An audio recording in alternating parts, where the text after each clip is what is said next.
காமமும் கோபமும் இந்த உலகத்துல மனுஷன் இருக்க கடைசி நிமிஷம் வரைக்கும் இருக்கும். இது இல்லைன்னா எப்படி இந்த உலகம் உருவாயிருக்கும்? அந்த காமமை நீங்க மூணா பிரிச்சுக்கலாம். குடும்பம் இல்லாம வாழும் போது அங்க காமம் இருக்காது. காமம் இல்லாம வாழும் போது அங்க நிம்மதியான தியானமே இருக்காது. சும்மா வேணா சொல்லின்னு சுத்தலாம்.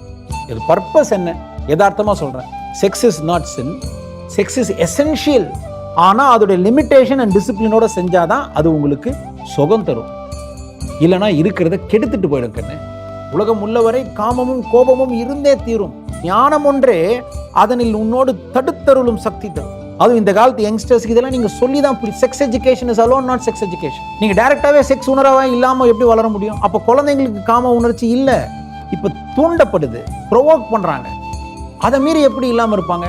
அப்ப இந்த ஞானம் தான் அதை தடுக்கும். அப்ப நம்ம குழந்தைங்க எங்கேயோ ஒரு இடத்துல அவங்களுக்கான நாலேஜ் இல்லாம தான் தவிக்கிறாங்க. ப்ளீஸ் புரிஞ்சுக்கணும், இது தப்பு, இது சரி அப்படின்றத மீறி இப்ப நீ இதை செஞ்சனா பின்னாடி கஷ்டப்படுவோன்ற தெளிவை நம்ம கொடுத்துட்டோம்னா பசங்க செய்ய மாட்டாங்க. ஏன்னா முன்னையோட இப்ப வாய்ப்பு ஜாஸ்தி, அழிஞ்சு போறதுக்கு இல்லை அந்த செக்ஸ் ஆப்பர்ச்சுனிட்டிக்கு. ஆனா அது அவங்களை அழிச்சிருன்னு அவங்களுக்கு தெரியல.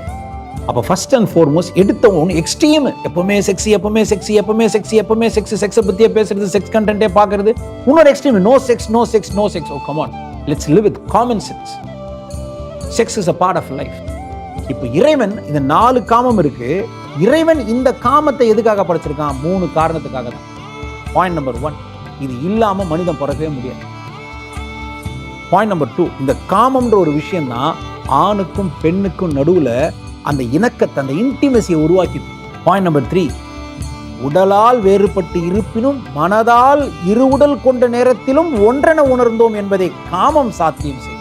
ஸோ செக்ஸ்னால நீ ஸ்பிரிச்சுவல் லைஃப்லேருந்து மீறி வரமாட்டேக்கன்னு. ஆனால் உன் செக்ஸ் லைஃப்பை எப்படி டிசிப்ளினாக ஹேண்டில் பண்ணுறியோ அதுதான் உன்னை ஸ்பிரிச்சுவாலிட்டியில் உன்னை உயர்த்தும். இதை உணர்ந்து காமம் செய்வோன் புனிதனே.